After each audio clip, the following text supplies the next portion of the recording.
ਤੈਨੂੰ ਜੇ ਚੈਨ ਨਹੀਂ ਲੱਗਦਾ, ਦੁਨੀਆ 'ਚ ਤੈਨੂੰ ਜੇ ਚੈਨ ਨਹੀਂ ਲੱਗਦਾ। ਯੇਸ਼ੂ ਕੋਲ ਆਵੇਂ ਤੇ ਚੰਗਾ ਏ, ਦੁਨੀਆ 'ਚ ਤੈਨੂੰ ਜੇ ਚੈਨ ਨਹੀਂ ਲੱਗਦਾ।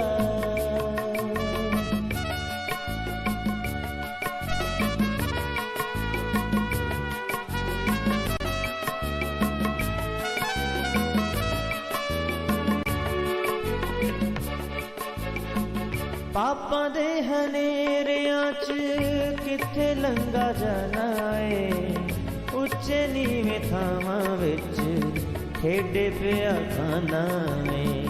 ਪਾਪਾਂ ਦੇ ਹਨੇਰਿਆਂ 'ਚ ਕਿੱਥੇ ਲੰਘਾ ਜਾਣਾ ਏ, ਉੱਚੇ ਨੀਵੇਂ ਥਾਵਾਂ ਵਿੱਚ ਖੇਡੇ ਪਿਆ ਖਾਨਾ ਏ।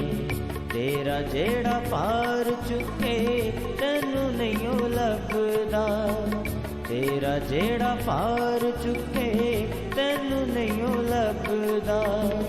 ਯੇਸ਼ੂ ਕੋਲ ਆਵੇਂ ਤੇ ਚੰਗਾ ਏ, ਦੁਨੀਆ 'ਚ ਤੈਨੂੰ ਜੇ ਚੈਨ ਨਹੀਂ ਉਹ ਲੱਭਦਾ।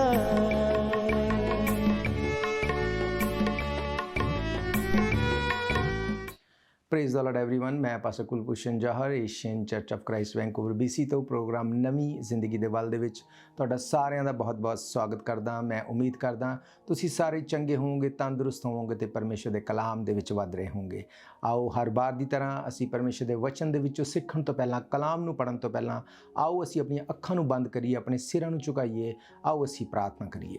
ਸਰਵ ਸ਼ਕਤੀਮਾਨ ਪਰਮੇਸ਼ਰ ਯੀਸ਼ੂ ਮਸੀਹ ਨਾਸਰੀ, ਧੰਨਵਾਦ ਕਰਦੇ ਹਾਂ ਤੁਹਾਡਾ। ਤੁਸੀਂ ਦਇਆ ਕਰਨ ਵਾਲੇ ਪਰਮੇਸ਼ਰ ਹੋ, ਅੱਛੇ ਪਰਮੇਸ਼ਰ ਹੋ, ਪ੍ਰਾਰਥਨਾਵਾਂ ਨੂੰ ਸੁਣਦੇ ਹੋ। ਮਹਾਨ ਪਰਮੇਸ਼ਰ, ਮੇਰੀ ਪ੍ਰਾਰਥਨਾ ਹੈ ਅੱਜ ਜਦੋਂ ਅਸੀਂ ਤੁਹਾਡੇ ਵਚਨ ਦੇ ਵਿੱਚੋਂ ਸਿੱਖੀਏ, ਇਹ ਜੀਵਿਤ ਵਚਨ ਸਾਡੀ ਜ਼ਿੰਦਗੀ 'ਚ ਕੰਮ ਕਰਨ, ਇਹ ਜੀਵਿਤ ਕਲਾਮ ਸਾਡੀ ਜ਼ਿੰਦਗੀ ਨੂੰ ਸੇਮ ਨਾ ਰਹਿਣ ਦੇਣ। ਖੁਦਾਵੰਦ, ਇਹ ਵਚਨ ਸਾਡੀ ਲਾਈਫ ਦੇ ਨੂੰ ਨਵੀਂ ਜ਼ਿੰਦਗੀ ਦੇ ਵੱਲ ਲੈ ਕੇ ਜਾਣ। ਇਹ ਵਚਨ ਸਾਡੇ ਪੈਰਾਂ ਦੇ ਲਈ ਦੀਪਕ ਦਾ ਕੰਮ ਕਰਨ, ਸਾਡੀ ਮਦਦ ਕਰਨਾ, ਸਹਾਇਤਾ ਕਰਨਾ। ਹਰ ਉਲਝਾਉਣ ਵਾਲੀ ਆਤਮਾ, ਹਰ ਇੱਕ ਡਿਸਟਰਬ ਕਰਨ ਵਾਲੀ ਸਪਿਰਿਟ ਯੀਸ਼ੂ ਮਸੀਹ ਦੇ ਨਾਮ 'ਚ ਅਸੀਂ ਕੈਂਸਲ ਕਰਦੇ ਹਾਂ, ਤੋੜਦੇ ਹਾਂ ਤੇ ਖ਼ਤਮ ਕਰਦੇ ਹਾਂ।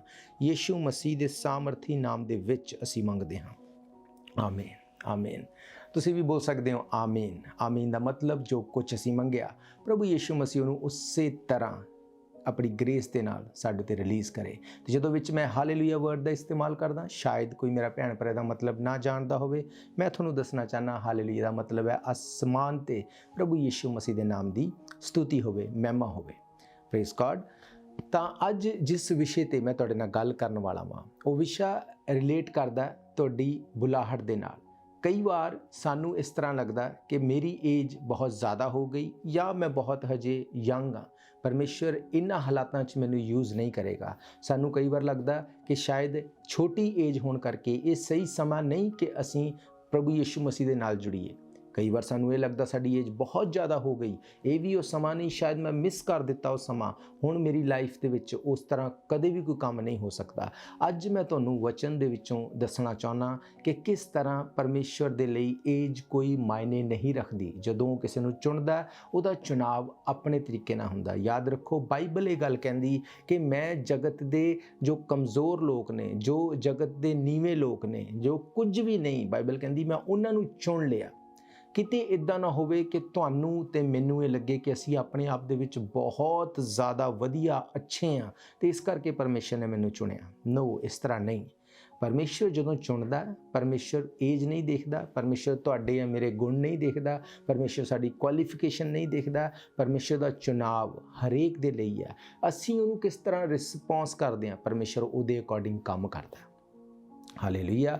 ਆਓ ਇੱਕ ਹਿੱਸੇ ਨੂੰ ਮੈਂ ਤੁਹਾਡੇ ਲਈ ਬਾਈਬਲ 'ਚੋਂ ਪੜ੍ਹਾਂਗਾ, ਫਿਰ ਅਸੀਂ ਪਰਮੇਸ਼ਰ ਦੇ ਕਲਾਮ ਦੇ ਵਿੱਚੋਂ ਗੱਲ ਕਰਾਂਗੇ। ਇਹ ਵਿਸ਼ੇ ਸਾਨੂੰ ਮਿਲਦਾ ਕੂਚ ਦੀ ਕਿਤਾਬ, ਉਹਦਾ 3 ਅਧਿਆਏ, ਉਹਦੀ ਪਹਿਲੀ ਆਇਤ ਤੋਂ ਤੁਹਾਡੇ ਲਈ ਪੜ੍ਹਦਾ। ਇੱਥੇ ਲਿਖਿਆ, ਮੂਸਾ ਆਪਣੇ ਸਹੁਰੇ ਯਿਥਰੋ ਜੋ ਇੱਕ ਮਿਦਿਆਨੀ ਪੁਜਾਰੀ ਸੀ ਦੀਆਂ ਭੇਡਾਂ ਚਰਾਇਆ ਕਰਦਾ ਸੀ। ਇੱਕ ਦਿਨ ਉਸਨੇ ਭੇਡਾਂ ਨੂੰ ਉਜਾੜ ਦੇ ਪੂਰਬੀ ਪਾਸੇ ਵੱਲ ਹੱਕ ਦਿੱਤਾ ਅਤੇ ਉਹ ਆਪ ਪਰਮੇਸ਼ਰ ਦੇ ਪਹਾੜ ਹੋਰੇਬ ਵੱਲ ਨਿਕਲ ਗਿਆ। ਉੱਥੇ ਪ੍ਰਭੂ ਦੇ ਇੱਕ ਸਵਰਗਦੂਤ ਨੇ ਉਹਨੂੰ ਇੱਕ ਬਲਦੀ ਝਾੜੀ ਵਿੱਚ ਦੀ ਹੋ ਕੇ ਦਰਸ਼ਨ ਦਿੱਤਾ। ਉਹ ਝਾੜੀ ਵਿੱਚੋਂ ਅੱਗ ਦੀਆਂ ਲਾਟਾਂ ਉੱਠ ਰਹੀਆਂ ਸਨ, ਪਰ ਉਹ ਭਸਮ ਨਹੀਂ ਹੋ ਰਹੀ ਸੀ।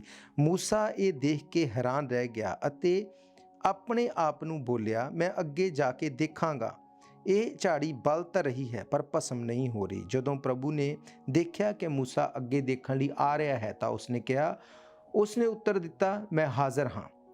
ਪਰਮੇਸ਼ਵਰ ਨੇ ਕਿਹਾ, ਤੂੰ ਹੋਰ ਨੇੜੇ ਆ, ਤੂੰ ਆਪਣੀ ਜੁੱਤੀ ਪੈਰੋਂ ਲਾ, ਕਿਉਂਕਿ ਜਿੱਥੇ ਤੂੰ ਖੜਾ ਹੈ ਉਹ ਪਵਿੱਤਰ ਧਰਤੀ ਹੈ।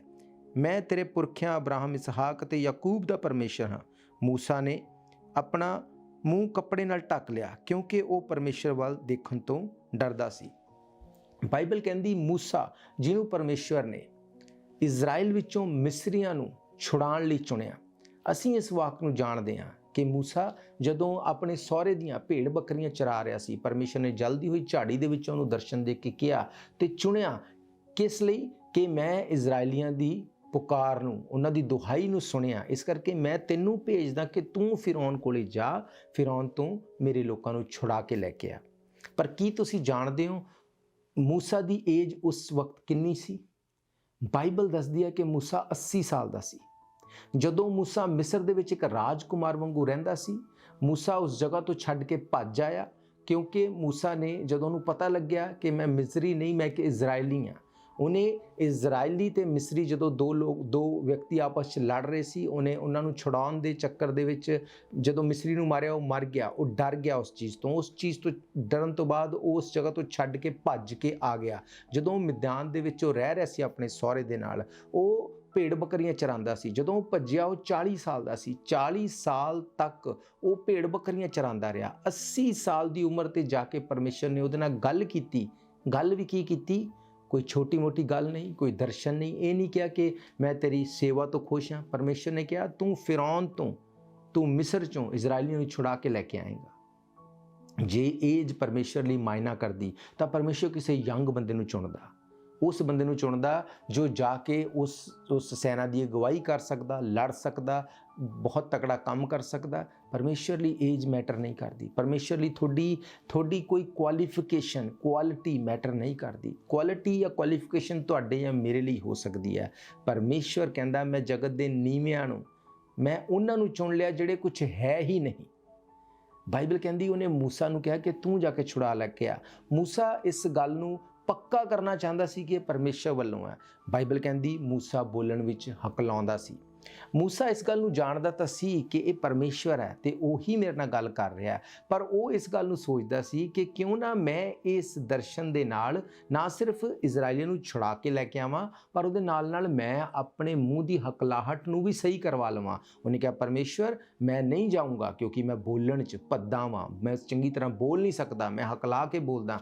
ਜਦੋਂ ਮੈਂ ਇਸ ਤਰ੍ਹਾਂ ਹਕਲਾ ਕੇ ਬੋਲਾਂਗਾ ਤਾਂ ਉਹ ਡੈਫੀਨੇਟਲੀ ਕਹਿਣਗੇ ਕਿ ਜੇ ਸੱਚਮੁੱਚ ਤੈਨੂੰ ਪਰਮੇਸ਼ਵਰ ਨੇ ਭੇਜਿਆ ਤਾਂ ਪਹਿਲਾਂ ਪਰਮੇਸ਼ਵਰ ਤੋਂ ਆਪਣੀ ਪ੍ਰੋਬਲਮ ਸਹੀ ਕਿਉਂ ਨਹੀਂ ਕਰਵਾਈ? ਕੀ ਤੁਸੀਂ ਜਾਣਦੇ ਹੋ ਪਰਮੇਸ਼ਵਰ ਨੇ ਉਹਦੇ ਹਕਲਾਹਟ ਨੂੰ ਸਹੀ ਨਹੀਂ ਕੀਤਾ, ਉਹਦੇ ਹਕਲੇਪਨ ਨੂੰ ਸਹੀ ਨਹੀਂ ਕੀਤਾ। ਉਹਨੇ ਕਿਹਾ, ਮੈਂ ਤੇਰੇ ਭਰਾ ਹਾਰੂਨ ਨੂੰ ਤੇਰਾ ਮੂੰਹ ਬਣਾਵਾਂਗਾ, ਤੂੰ ਉਹਦੇ ਕੰਨ ਦੇ ਵਿੱਚ ਬੋਲ ਦੇਈਂ, ਜੋ ਵੀ ਤੂੰ ਹਕਲਾ ਕੇ ਬੋਲਣਾ, ਫੁਸਫੁਸਾ ਕੇ ਬੋਲ ਦੇਈਂ, ਉਹ ਤੇਰਾ ਮੂੰਹ ਬਣੇਗਾ, ਉਹ ਫਿਰੌਨ ਨੂੰ ਮੈਸੇਜ ਡਿਲੀਵਰ ਕਰੇਗਾ। ਮੂਸਾ ਚਾਹੁੰਦਾ ਕੁਝ ਹੋਰ ਸੀ, ਪਰਮੇਸ਼ਵਰ ਉਹਦੇ ਚਾਹਣ ਅਕੋਰਡਿੰਗ ਨਹੀਂ, ਪਰਮੇਸ਼ਰ ਦੇ ਆਪਣੇ ਤਰੀਕੇ ਨੇ। ਮੂਸਾ ਜਦੋਂ 40 ਸਾਲ ਦਾ ਸੀ, ਉਹ ਚਾਹੁੰਦਾ ਸੀ ਮੈਂ ਯੂਜ਼ ਹੋ ਜਾਵਾਂ। ਪਰਮੇਸ਼ਰ ਨੇ ਉਹਨੂੰ ਯੂਜ਼ ਨਹੀਂ ਕੀਤਾ। ਕਿਉਂ? ਕਿਉਂਕਿ ਉਹ ਰਾਜਕੁਮਾਰ ਸੀ, ਪਾਵਰ ਵਿੱਚ ਸੀ। ਜੇ ਉਦੋਂ ਯੂਜ਼ ਹੋ ਜਾਂਦਾ, ਉਹਨੂੰ ਲੱਗਦਾ ਕਿ ਤਾਂ ਮੈਂ ਰਾਜਕੁਮਾਰ ਸੀ ਤਾਂ ਮੈਂ ਯੂਜ਼ ਹੋ ਗਿਆ। ਜੇ ਪਰਮੇਸ਼ਰ ਉਹਦਾ ਹਕਲਾਪਨ ਦੂਰ ਕਰ ਦਿੰਦਾ, ਉਹਨੂੰ ਲੱਗਦਾ ਕਿ ਮੈਂ ਬੋਲਣ 'ਚ ਬੜਾ ਵਧੀਆ ਹੋ ਗਿਆ ਸੀ, ਇਸ ਵੱਡੇ ਚਮਤਕਾਰ ਨੂੰ ਦੇਖ ਕੇ ਲੋਕਾਂ ਨੇ ਫੇਥ ਕੀਤਾ। ਪਰਮੇਸ਼ਰ ਤੁਹਾਡੇ ਤੇ ਮੇਰੇ ਵਾਂਗੂ ਨਹੀਂ ਸੋਚਦਾ। ਅੱਜ ਤੁਹਾਡੀ ਵੀਕਨੈਸ ਕੋਈ ਵੀ ਹੋ ਸਕਦੀ ਹੈ। ਸ਼ਾਇਦ ਸਾਲਾਂ ਤੋਂ ਤੁਸੀਂ ਕਿਸੇ ਪ੍ਰੇਅਰ ਦੇ ਵਿੱਚ ਹੋ, ਸ਼ਾਇਦ ਪਰਮੇਸ਼ਰ ਨੇ ਤੁਹਾਨੂੰ ਆਨਸਰ ਨਹੀਂ ਕੀਤਾ, ਪਰ ਮੇਰਾ ਇਹ ਫੇਥ ਹੈ ਅੱਜ ਦੀ ਪ੍ਰੇਅਰ ਰਿਕੁਐਸਟ ਤੋਂ ਬਾਅਦ, ਅੱਜ ਦੇ ਇਸ ਸਰਵਿਸ ਤੋਂ ਬਾਅਦ, ਅੱਜ ਦੇ ਇਸ ਪ੍ਰੋਗਰਾਮ ਤੋਂ ਬਾਅਦ ਪਰਮੇਸ਼ਰ ਤੁਹਾਡੇ ਨਾਲ ਗੱਲ ਕਰਨਗੇ। ਤੁਸੀਂ ਆਪਣੀ ਫੈਮਿਲੀ ਦੇ ਮੂਸਾ ਹੋਣ ਵਾਲੇ ਹੋ, ਤੁਸੀਂ ਆਪਣੇ ਇਲਾਕੇ ਦੇ ਮੂਸਾ ਹੋਣ ਵਾਲੇ ਹੋ, ਤੁਸੀਂ ਆਪਣੇ ਲੋਕਾਂ ਨੂੰ ਛੁਡਾ ਕੇ ਲੈ ਕੇ ਆਉਣ ਵਾਲੇ ਹੋ। ਹਾਲੇਲੂਇਆ। ਬਾਈਬਲ ਕਹਿੰਦੀ ਹਾਰੂਨ ਨੂੰ ਪਰਮੇਸ਼ਰ ਨੇ ਦਿੱਤਾ, ਪਰ ਉਹਦਾ ਮੂੰਹ ਫਿਕਸ ਨਹੀਂ ਕੀਤਾ। ਬਾਈਬਲ ਕਹਿੰਦੀ ਪਰਮੇਸ਼ਵਰ ਜਦੋਂ ਚੁਣਦਾ ਉਹ ਏਜ ਨਹੀਂ ਦੇਖਦਾ। ਪਰਮੇਸ਼ਵਰ ਜਦੋਂ ਚੁਣਦਾ ਉਹ ਤੁਹਾਡੀ ਕੁਆਲੀਫਿਕੇਸ਼ਨ ਨਹੀਂ ਦੇਖਦਾ। ਪਰਮੇਸ਼ਵਰ ਨੇ ਦਾਊਦ ਨੂੰ ਚੁਣਿਆ ਤੇ ਸ਼ਾਉਲ ਨੂੰ ਰਿਜੈਕਟ ਕੀਤਾ। ਸ਼ਾਉਲ ਜਿਹੜਾ ਕਿ ਕੱਦ ਕਾਠੀ 'ਚ ਬਹੁਤ ਉੱਚਾ, ਲੜਨ ਨੂੰ ਤਕੜਾ, ਪਰਮੇਸ਼ਵਰ ਦੇ ਵੱਲੋਂ ਚੁਣਿਆ ਗਿਆ, ਪਰ ਜਦੋਂ ਉਹਨੇ ਆਪਣੀ ਬੁਲਾਹਟ ਨੂੰ ਨਕਾਰ ਦਿੱਤਾ, ਡਿਨਾਈ ਕਰ ਦਿੱਤਾ, ਪਰਮੇਸ਼ਵਰ ਨੇ ਯੀਸ਼ੇ ਦੇ ਮੁੰਡਿਆਂ ਵਿੱਚੋਂ ਵੀ ਸਭ ਤੋਂ ਛੋਟੇ ਨੂੰ, ਜਿਹਨੂੰ ਯੀਸ਼ੇ ਆਪਣਾ ਮੁੰਡਾ ਸਮਝਦਾ ਵੀ ਨਹੀਂ ਸੀ ਕਿਸੇ ਗਿਣਤੀ ਦੇ ਵਿੱਚ, ਦਾਊਦ ਨੂੰ ਪਰਮੇਸ਼ਰ ਨੇ ਚੁਣਿਆ। ਪਰਮੇਸ਼ਰ ਨੇ ਸ਼ਮੂਏਲ ਨੂੰ ਕਿਹਾ, ਜਦੋਂ ਦਾਊਦ ਦੀ ਵਾਰੀ ਆਈ, ਜਦੋਂ ਚੁਣਾਵ ਦੀ, ਪਰਮੇਸ਼ਰ ਨੇ ਕਿਹਾ ਇਹਨੂੰ ਚੁਣ, ਇਹਦਾ ਅਭਿਸ਼ੇਕ ਕਰ। ਸ਼ਮੂਏਲ ਨੇ ਕਿਹਾ ਇਹ ਤਾਂ ਬਹੁਤ ਛੋਟਾ, ਇਹ ਤਾਂ ਲੜਕਾ। ਪਰਮੇਸ਼ਰ ਨੇ ਕਿਹਾ ਮੈਂ ਬਾਹਰਲਾ ਰੰਗ ਰੂਪ ਨਹੀਂ ਦੇਖਦਾ, ਮੈਂ ਅੰਦਰੋਂ ਦੇਖਦਾ।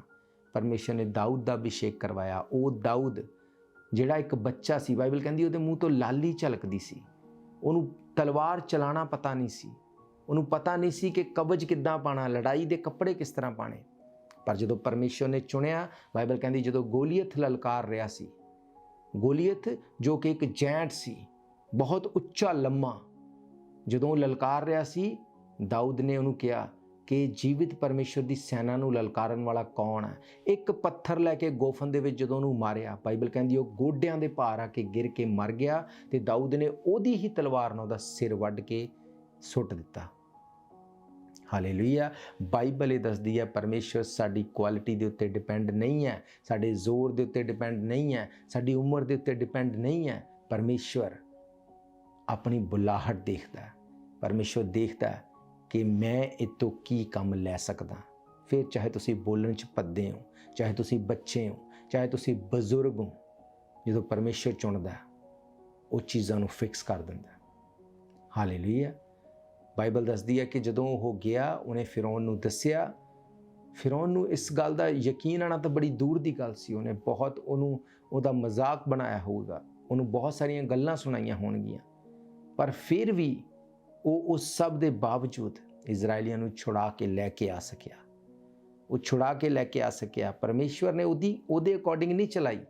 ਪਰਮੇਸ਼ਰ ਨੇ ਨਹੀਂ ਕਿਹਾ ਮੈਂ ਤੇਰਾ ਮੂੰਹ ਫਿਕਸ ਕਰ ਦਿਆਂਗਾ। ਪਰਮੇਸ਼ਰ ਨੇ ਨਹੀਂ ਕਿਹਾ ਕਿ ਮੈਂ ਫਿਰੌਨ ਨਾਲ ਗੱਲ ਕਰ ਲਵਾਂਗਾ, ਮੈਂ ਉਹਦੇ ਮਨ ਨੂੰ ਬਦਲ ਦੇਵਾਂਗਾ, ਮੈਂ ਉਹਨੂੰ ਤੇਰੀ ਆਵਾਜ਼ ਸਮਝਣ ਵਾਲਾ ਬਣਾ ਦਿਆਂਗਾ। ਨੋ, ਕਈ ਵਾਰ ਅਸੀਂ ਸੋਚਦੇ ਹਾਂ ਸਾਡੇ ਹਾਲਾਤ ਜੇ ਇਸ ਤਰ੍ਹਾਂ ਹੋ ਜਾਣ ਤਾਂ ਸ਼ਾਇਦ ਅਸੀਂ ਚੀਜ਼ਾਂ ਨੂੰ ਫਿਗਰ ਆਊਟ ਕਰ ਲਵਾਂਗੇ, ਸ਼ਾਇਦ ਸਾਡੇ ਅਕੋਰਡਿੰਗ ਲਾਈਫ ਚੱਲਣ ਲੱਗ ਜਾਏ, ਅਸੀਂ ਫਿਗਰ ਆਊਟ ਕਰ ਲਵਾਂਗੇ। ਮੈਂ ਤੁਹਾਨੂੰ ਸੱਚ ਕਹਿਣਾ, ਜੇ ਤੁਸੀਂ ਪਰਮੇਸ਼ਰ ਦੇ ਉੱਤੇ ਡਿਪੈਂਡ ਹੋ ਜਾਓ ਅੱਜ, ਜੇ ਤੁਸੀਂ ਪਰਮੇਸ਼ਰ ਨੂੰ ਕਹੋ ਪਰਮੇਸ਼ਰ ਮੇਰੇ ਲਈ ਮੇਰੀ ਏਜ ਮੈਟਰ ਕਰਦੀ ਹੈ, ਤੇਰੇ ਲਈ ਮੈਟਰ ਨਹੀਂ ਕਰਦੀ, ਮੇਰੇ ਲਈ ਮੇਰਾ ਵਿਜ਼ਡਮ ਮੈਟਰ ਕਰਦਾ, ਤੇਰੇ ਲਈ ਮੈਟਰ ਨਹੀਂ ਕਰਦਾ, ਸ਼ਾਇਦ ਮੈਂ ਉਹਨਾਂ ਚੁਸਤ ਚਲਾਕ ਨਹੀਂ, ਸ਼ਾਇਦ ਮੈਂ ਉਸ ਤਰ੍ਹਾਂ ਦਾ ਨਹੀਂ ਜਿਸ ਤਰ੍ਹਾਂ ਮੈਂ ਸੋਚਦਾ ਕਿ ਮੈਨੂੰ ਹੋਣਾ ਚਾਹੀਦਾ ਸੀ, ਪਰ ਤੁਹਾਡੇ ਹੱਥ ਦੇ ਵਿੱਚ ਸਾਰਾ ਕੁਝ ਹੈ। ਪਰਮੇਸ਼ਰ ਨੇ ਮੂਸਾ ਨੂੰ ਕਿਹਾ ਕਿ ਤੇਰਾ ਮੂੰਹ ਬਣਾਉਣ ਵਾਲਾ ਕੌਣ ਹੈ? ਕੌਣ ਹੈ ਜੋ ਇੱਕ ਮਨੁੱਖ ਦਾ ਮੂੰਹ ਬਣਾਉਂਦਾ? ਕੌਣ ਹੈ ਜੋ ਇੱਕ ਮਨੁੱਖ ਨੂੰ ਗੂੰਗਾ ਜਾਂ ਬੋਲਣ ਵਾਲਾ ਬਣਾਉਂਦਾ? ਮੈਨੂੰ ਛੱਡ ਕੇ ਹੋਰ ਕੌਣ ਹੈ ਜੋ ਇਹ ਕਰਦਾ? ਇਹਦਾ ਮਤਲਬ ਕੀ ਸੀ? ਇਹਦਾ ਮਤਲਬ ਇਹ ਸੀ ਕਿ ਚਾਹੇ ਅਸੀਂ ਜਿੰਨੇ ਮਰਜ਼ੀ ਅਸੀਂ ਆਪਣੇ ਆਪ ਨੂੰ ਦੇਖੀਏ ਕਿ ਸਾਡੇ 'ਚ ਕੋਈ ਕੁਆਲਿਟੀ ਨਹੀਂ, ਕੁਆਲਿਟੀ ਪੈਦਾ ਕਰਨ ਵਾਲਾ ਕੌਣ ਹੈ? ਪਰਮੇਸ਼ਵਰ ਹੈ। ਸਾਨੂੰ ਆਪਣੇ ਲਈ ਵਰਥ ਰੱਖਣ ਵਾਲਾ ਕੌਣ ਹੈ? ਪਰਮੇਸ਼ਵਰ ਹੈ। ਕਈ ਵਾਰ ਇਨਸਾਨਾਂ ਦੀ ਬੁੱਧੀ ਧਰੀ ਦੀ ਧਰੀ ਰਹਿ ਜਾਂਦੀ ਹੈ, ਪਰ ਪਰਮੇਸ਼ਵਰ ਉਸ ਤਰ੍ਹਾਂ ਸੋਚਦਾ ਵੀ ਨਹੀਂ। ਹਾਲੇਲੂਇਆ। ਇਸੇ ਲਈ ਬਾਈਬਲ ਕਹਿੰਦੀ ਜਦੋਂ ਤੁਸੀਂ ਪ੍ਰਾਰਥਨਾ ਕਰੋ, ਤੁਸੀਂ ਆਤਮਾ ਦੇ ਨਾਲ ਵੀ ਪ੍ਰਾਰਥਨਾ ਕਰੋ ਤੇ ਸਰੀਰ ਦੇ ਨਾਲ, ਮਤਲਬ ਮੂੰਹ ਦੇ ਨਾਲ ਵੀ ਪ੍ਰਾਰਥਨਾ ਕਰੋ, ਬੁੱਧੀ ਦੇ ਨਾਲ ਵੀ ਪ੍ਰਾਰਥਨਾ ਕਰੋ, ਆਤਮਾ ਦੇ ਨਾਲ ਵੀ ਪ੍ਰਾਰਥਨਾ ਕਰੋ। ਹਾਲੇਲੂਇਆ। ਸਾਡਾ ਚੁਣਾਵ ਸਾਡੇ ਅਕੋਰਡਿੰਗ ਨਹੀਂ ਹੈ। ਸਾਡੀ ਲਾਈਫ 'ਚ ਟਰਬਲ ਹੋ ਸਕਦੀ ਹੈ, ਸਾਡੀ ਲਾਈਫ 'ਚ ਚੀਜ਼ਾਂ ਸ਼ਾਇਦ ਉਥਲ ਪੁਥਲ ਹੋ ਸਕਦੀਆਂ, ਪਰ ਪਰਮੇਸ਼ਵਰ ਲਈ ਇਹ ਚੀਜ਼ ਮਾਇਨੇ ਨਹੀਂ ਰੱਖਦੀ। 80 ਸਾਲ ਦਾ ਸੀ ਮੂਸਾ ਜਦੋਂ ਉਹਨੂੰ ਯੂਜ਼ ਕੀਤਾ, ਯੂਜ਼ ਵੀ ਇਸ ਤਰ੍ਹਾਂ ਕਿ ਫਿਰੌਨ ਦੀ ਵੱਡੀ ਸੈਨਾ ਤੋਂ ਛੁਡਾ ਕੇ ਇਜ਼ਰਾਈਲ ਨੂੰ ਲੈ ਕੇ ਆਂਦਾ, ਲਾਲ ਸਮੁੰਦਰ ਨੂੰ ਦੋ ਭਾਗ ਕੀਤਾ, ਚੀਜ਼ਾਂ ਜੋ ਸੋਚ ਨਹੀਂ ਸਕਦੇ ਸੀ ਉਹ ਕੀਤੀਆਂ। ਕਿੱਦਾਂ ਪੋਸੀਬਲ ਸੀ ਇਹ? ਬਾਈਬਲ ਕਹਿੰਦੀ ਜੇ ਪਰਮੇਸ਼ਵਰ ਤੇਰੇ ਵੱਲ ਆ, ਤੇਰਾ ਵਿਰੋਧੀ ਕੋਈ ਨਹੀਂ ਹੋ ਸਕਦਾ। ਅਸੀਂ ਰੁਕਾਂਗੇ ਇੱਕ ਛੋਟੇ ਜਿਹੇ ਬ੍ਰੇਕ ਦੇ ਲਈ। ਬ੍ਰੇਕ ਤੋਂ ਬਾਅਦ ਮੈਂ ਤੁਹਾਨੂੰ ਦੱਸਾਂਗਾ ਕਿ ਅਸੀਂ ਕੀ ਕਰੀਏ ਕਿ ਪਰਮੇਸ਼ਵਰ ਸਾਡੇ ਚੁਣਾਵ ਦੇ ਵਿੱਚ ਸਾਨੂੰ ਯੂਜ਼ ਕਰ ਸਕੇ। ਅਸੀਂ ਕੀ ਕਰੀਏ ਕਿ ਅਸੀਂ ਆਪਣੇ ਹਾਲਾਤਾਂ ਤੋਂ ਛੁੱਟ ਜਾਈਏ, ਕਿਉਂਕਿ ਪਰਮੇਸ਼ਵਰ ਇਹ ਨਹੀਂ ਕਰੇਗਾ ਕਿ ਆਪਣੇ ਆਪ ਸਭ ਕੁਝ ਹੋ ਜਾਏ। ਸਾਨੂੰ ਆਪਣਾ ਕੰਟਰੀਬਿਊਸ਼ਨ ਕਰਨਾ ਪੜੇਗਾ। ਅਸੀਂ ਸਿੱਖਾਂਗੇ ਪਰਮੇਸ਼ਰ ਦੇ ਕਲਾਮ ਦੇ ਵਿੱਚ। बुझने न देना तुम मशलों को कभी, बेदार रहना हरदम, यीशु आने वाला है।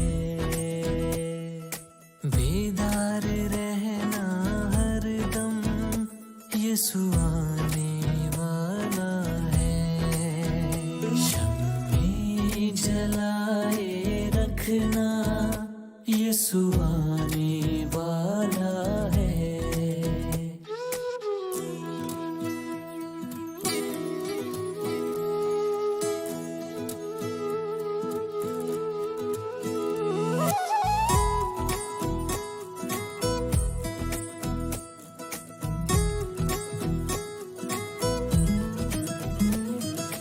पूरी हो रही है नबूवतें सभी,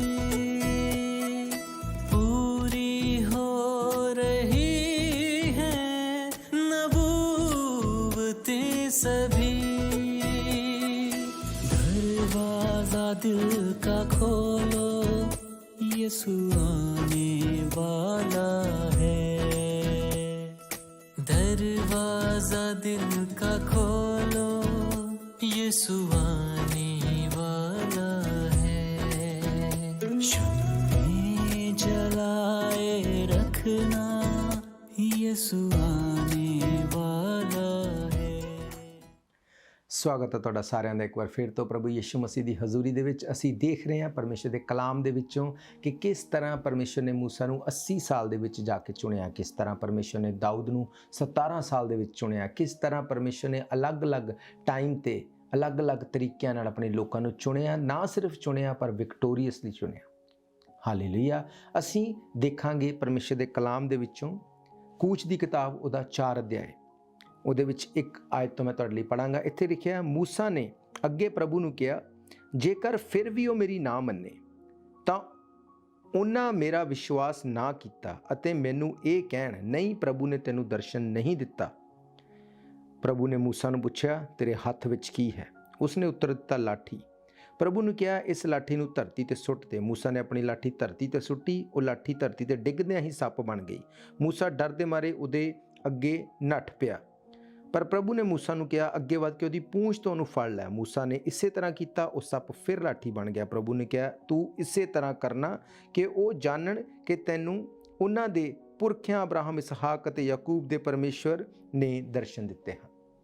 ਹਾਲੇਲੂਇਆ। ਬਾਈਬਲ ਕਹਿੰਦੀ ਮੂਸਾ ਪਰਮੇਸ਼ਰ ਦੇ ਅੱਗੇ ਬਾਰ-ਬਾਰ ਚੀਜ਼ਾਂ ਨੂੰ ਰੱਖ ਰਿਹਾ ਸੀ। ਮੂਸਾ ਨੇ ਕਿਹਾ, ਮੈਂ ਬੋਲਣ ਵਿੱਚ ਹਕਲਾ ਵਾਂ, ਮੇਰੇ ਕੋਲ ਬੋਲਿਆ ਨਹੀਂ ਜਾਂਦਾ। ਪਰਮੇਸ਼ਰ ਨੇ ਕਿਹਾ, ਮੈਂ ਤੇਰਾ ਹਕਲਾਪਨ ਸਹੀ ਨਹੀਂ ਕਰਾਂਗਾ ਕਿਉਂਕਿ ਮੈਂ ਤੇਰੇ ਅਕੋਰਡਿੰਗ ਨਹੀਂ ਚੱਲਾਂਗਾ, ਪਰ ਮੈਂ ਤੇਰੇ ਭਰਾ ਨੂੰ ਤੇਰੇ ਨਾਲ ਭੇਜਾਂਗਾ। ਉਹ ਤੇਰਾ ਮੂੰਹ ਬਣੇਗਾ, ਜੋ ਤੂੰ ਉਹਦੇ ਕੰਨ ਵਿੱਚ ਫੁਸਫੁਸਾ ਦੇਂਗਾ ਉਹ ਫਿਰੌਨ ਨੂੰ ਦੱਸ ਦੇਗਾ। ਫਿਰ ਮੂਸਾ ਨੇ ਕਿਹਾ ਕਿ ਮੈਨੂੰ ਕੋਈ ਠੋਸ, ਕੋਈ ਅਜਿਹੀ ਚੀਜ਼ ਦੇ ਜਿਹੜੀ ਮੈਂ ਜਾ ਕੇ ਉਹਨਾਂ ਨੂੰ ਦਿਖਾਵਾਂ, ਨਹੀਂ ਤਾਂ ਉਹ ਫੇਤ ਨਹੀਂ ਕਰਨਗੇ ਕਿ ਕਿੱਦਾਂ ਪਰਮੇਸ਼ਰ ਤੈਨੂੰ ਦਰਸ਼ਨ ਦੇ ਕੇ ਸਾਡੇ ਕੋਲ ਭੇਜ ਸਕਦਾ।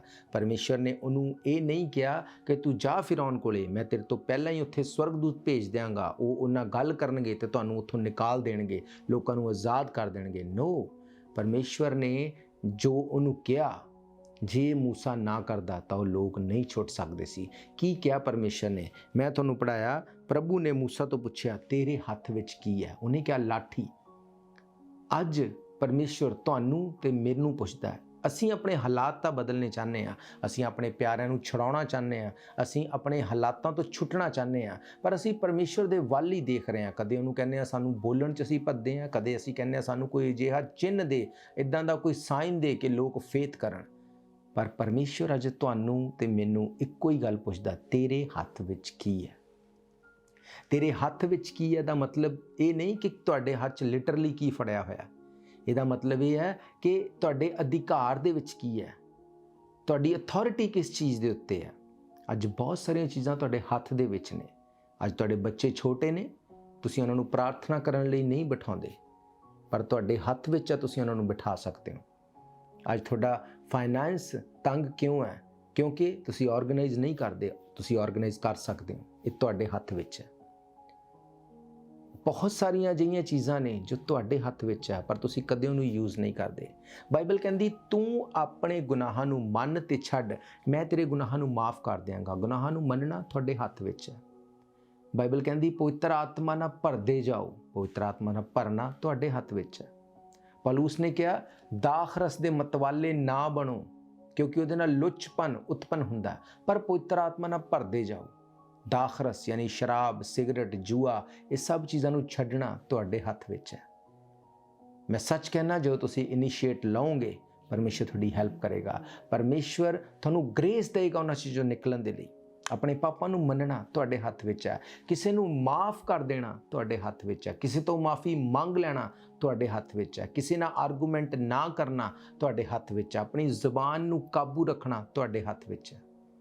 ਲੜਾਈ ਹੋ ਜਾਣ ਤੇ ਵੀ ਲੜਾਈ 'ਚ ਇਨਵੋਲਵ ਨਾ ਹੋਣਾ ਤੁਹਾਡੇ ਹੱਥ ਵਿੱਚ ਹੈ। ਬਾਈਬਲ ਕਹਿੰਦੀ ਇੱਕ ਦੂਜੇ ਦੀ ਸਹਿ ਲਓ।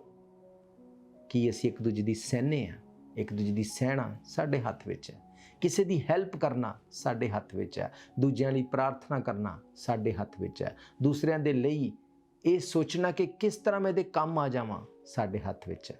ਕਿਸੇ ਦੀ ਹੈਲਪ ਕਰਨਾ ਸਾਡੇ ਹੱਥ ਵਿੱਚ ਹੈ। ਯੀਸ਼ੂ ਮਸੀਹ ਵੀ ਪਰਮੇਸ਼ਰ ਹੈ, ਨਹੀਂ ਯੀਸ਼ੂ ਮਸੀਹ ਹੀ ਪਰਮੇਸ਼ਰ ਹੈ। ਇਸ ਗੱਲ ਨੂੰ ਸਮਝਣਾ, ਇਹਨੂੰ ਛਾਨਣਾ, ਇਹਦੇ ਬਾਰੇ ਜਾਣਨਾ ਸਾਡੇ ਹੱਥ ਵਿੱਚ ਹੈ।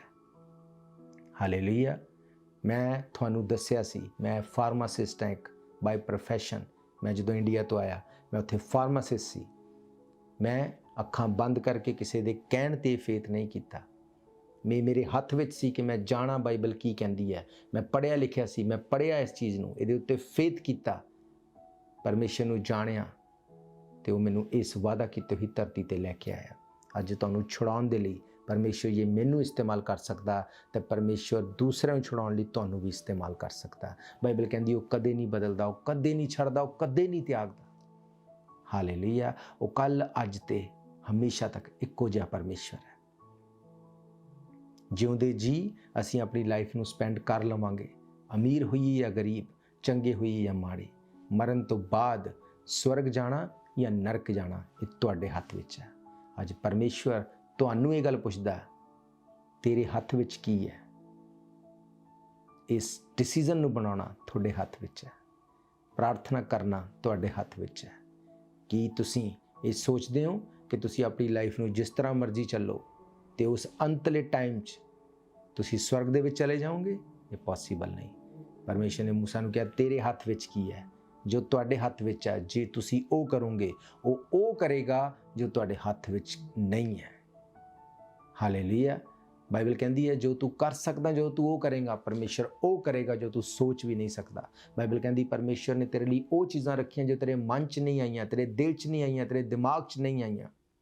ਅੱਜ ਤੁਸੀਂ ਆਪਣੇ ਹਾਲਾਤ ਤੋਂ ਤਾਂ ਪਰੇਸ਼ਾਨ ਹੋ, ਪਰ ਜੋ ਤੁਹਾਡੇ ਹੱਥ ਵਿੱਚ ਹੈ ਜੇ ਤੁਸੀਂ ਉਹ ਨਹੀਂ ਕਰੋਗੇ, ਪਰਮੇਸ਼ਰ ਉਹ ਕਦੇ ਨਹੀਂ ਕਰ ਸਕੇਗਾ ਜੀ ਤੁਸੀਂ ਵੇਟ ਕਰਦੇ ਹੋ। ਤੁਸੀਂ ਵੇਟ ਕਰਦੇ ਰਹੋਗੇ ਤੇ ਸਿਰਫ ਵੇਟ ਵਿੱਚ ਹੀ ਖਤਮ ਹੋ ਜਾਓਗੇ। ਪਰ ਜੇ ਤੁਸੀਂ ਇਨੀਸ਼ੀਏਟ ਲਓਗੇ, ਜੇ ਤੁਸੀਂ ਜੋ ਤੁਹਾਡੇ ਕੋਲੇ ਹੈ, ਤੁਹਾਡੇ ਕੋਲੇ ਛੋਟਾ ਫੇਥ, ਬੱਦਲ ਦੇ ਇੱਕ ਏਲੀਆ ਕਹਿੰਦਾ ਹੱਥ ਦੇ ਜਿੰਨੇ ਬੱਦਲ ਜਿੰਨਾ ਜੇ ਫੇਥ ਤੁਹਾਡੇ ਕੋਲ ਹੈ, ਵੱਡੀ ਬਾਰਿਸ਼ ਨੂੰ ਲੈ ਆਏਗਾ। ਉਹ ਉਹਦੇ ਹੱਥ ਵਿੱਚ ਹੈ। ਪਰ ਜੋ ਤੁਹਾਡੇ ਹੱਥ ਵਿੱਚ ਹੈ ਤੁਸੀਂ ਉਹਨੂੰ ਕਿਸ ਤਰ੍ਹਾਂ ਯੂਜ਼ ਕਰਦੇ ਹੋ? ਅਸੀਂ ਆਪਣਾ ਕੰਮ ਕਰੀਏ, ਪਰਮੇਸ਼ਰ ਆਪਣਾ ਕੰਮ ਕਰੇਗਾ। ਹਾਲੇਲੂਇਆ। ਉਹਨੇ ਕਿਹਾ ਜੇ ਤੂੰ ਆਪਣੇ ਗੁਨਾਹਾਂ ਨੂੰ ਮੰਨ ਲਏਗਾ, ਛੱਡ ਵੀ ਦੇਗਾ, ਤੇਰੇ ਗੁਨਾਹ ਮਾਫ ਕੀਤੇ ਜਾਣਗੇ।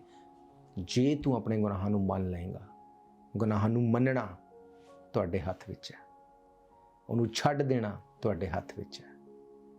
ਬਾਈਬਲ ਕਹਿੰਦੀ ਧਾਰਮਿਕਤਾ ਦੇ ਲਈ, ਮਨ ਤੋਂ ਉਧਾਰ ਦੇ ਲਈ, ਮੂੰਹ ਤੋਂ ਅੰਗੀਕਾਰ ਕਰਨਾ ਤੁਹਾਡੇ ਹੱਥ ਵਿੱਚ ਹੈ। ਹਰ ਟਾਈਮ ਆਪਣੀ ਬਿਮਾਰੀ, ਆਪਣੇ ਮੁਸ਼ਕਿਲ ਟਾਈਮ, ਆਪਣੀ ਟਰਬਲ ਨੂੰ ਯਾਦ ਕਰਦੇ ਰਹਿੰਦੇ ਹੋ ਜਾਂ ਪਰਮੇਸ਼ਰ ਨੂੰ ਇਸ ਗੱਲ ਨੂੰ ਕਹਿੰਦੇ ਹੋ ਕਿ ਪਰਮੇਸ਼ਰ ਤੇਰੇ ਕੋੜੇ ਖਾਣ ਨਾਲ ਮੈਂ ਚੰਗਾ ਹੋ ਚੁੱਕਾ, ਮੇਰੇ ਲਈ ਤੂੰ ਕਰੂਸ ਤੇ ਉਸ ਮੌਤ ਨੂੰ ਲਿਆ ਤਾਂ ਕਿ ਮੈਂ ਇਹਨਾਂ ਚੀਜ਼ਾਂ ਤੋਂ ਛੁੱਟ ਜਾਵਾਂ। ਕੀ ਕਲੇਮ ਕਰਦੇ ਹੋ ਤੁਸੀਂ? ਕਲੇਮ ਕਰਨਾ ਤੁਹਾਡੇ ਹੱਥ ਵਿੱਚ ਹੈ। ਹਾਲੇਲੂਇਆ। ਪਤਰਸ ਨੇ ਕਿਹਾ ਪਰਮੇਸ਼ਰ ਨੇ ਸਾਡੇ ਨਾਲ ਅਜਿਹੇ ਪ੍ਰੋਮਿਸ ਕੀਤੇ, ਅਜਿਹੀ ਕਵਨੈਂਟ ਬੰਨੀ, ਅਜਿਹੀ ਵਾਚਾ ਬੰਨੀ, ਅਸੀਂ ਆਪਣੀ ਸੜਾਹਟ ਤੋਂ ਛੁੱਟ ਜਾਈਏ। ਉਸ ਸੜਾਹਟ ਦੇ ਲਈ ਛੁੱਟਣਾ ਸਾਡੇ ਹੱਥ ਵਿੱਚ ਹੈ। ਕੀ ਅਸੀਂ ਜਾਣਦੇ ਹਾਂ ਬਾਈਬਲ 'ਚ ਸਾਡੇ ਲਈ ਪਰਮੇਸ਼ਰ ਨੇ ਪ੍ਰੋਮਿਸਿਸ ਰੱਖੇ ਨੇ? ਪਰਮੇਸ਼ਰ ਨੇ ਮੂਸਾ ਨੂੰ ਕਿਹਾ ਤੇਰੇ ਹੱਥ ਵਿੱਚ ਕੀ ਹੈ? ਅੱਜ ਤੁਹਾਡੇ ਹੱਥ ਵਿੱਚ ਬਹੁਤ ਸਾਰੀਆਂ ਅਜਿਹੀਆਂ ਗੱਲਾਂ ਨੇ ਜਿਨ੍ਹਾਂ ਨਾਲ ਤੁਸੀਂ ਆਪਣੀ ਲਾਈਫ ਨੂੰ ਚੇਂਜ ਕਰ ਸਕਦੇ ਹੋ। ਤੁਸੀਂ ਆਪਣੇ ਆਪ ਨੂੰ ਹੈਵਨ ਜਾਂ ਹੈਲ ਦੇ ਵਿੱਚ ਲੈ ਕੇ ਜਾ ਸਕਦੇ ਹੋ। ਹਾਲੇਲੂਇਆ। ਬਾਈਬਲ ਕਹਿੰਦੀ ਇੱਕੋ ਹੀ ਸੋਤੇ ਤੋਂ ਮਿੱਠਾ ਤੇ ਖਾਰਾ ਪਾਣੀ ਨਹੀਂ ਨਿਕਲ ਸਕਦਾ।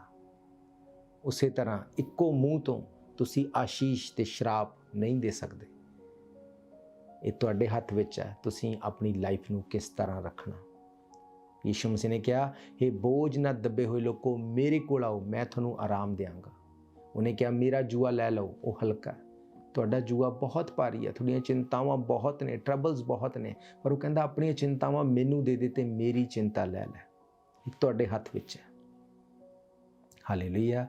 ਮੇਰੇ ਭੈਣੋ, ਮੇਰੇ ਭਰਾਵੋ, ਮੈਂ ਤੁਹਾਨੂੰ ਦੱਸਣਾ ਚਾਹੁੰਦਾ ਕਿ ਜੇ ਅੱਜ ਤੁਸੀਂ ਉਹ ਕਰੋਗੇ ਜੋ ਤੁਹਾਡੇ ਹੱਥ ਵਿੱਚ ਹੈ, ਪਰਮੇਸ਼ਰ ਉਹ ਕਰਨਗੇ ਜੋ ਤੁਸੀਂ ਸੋਚ ਵੀ ਨਹੀਂ ਸਕਦੇ। ਉਹਨੇ ਕਿਹਾ ਤੂੰ ਬਚ, ਤੇਰਾ ਘਰਾਣਾ ਬਚਾਇਆ ਜਾਏਗਾ। ਉਹਨੇ ਕਿਹਾ ਸਵਰਗ ਤੇ ਪ੍ਰਿਥਵੀ ਦਾ ਸਾਰਾ ਅਧਿਕਾਰ ਮੇਰੇ ਹੱਥ ਵਿੱਚ ਦਿੱਤਾ ਗਿਆ।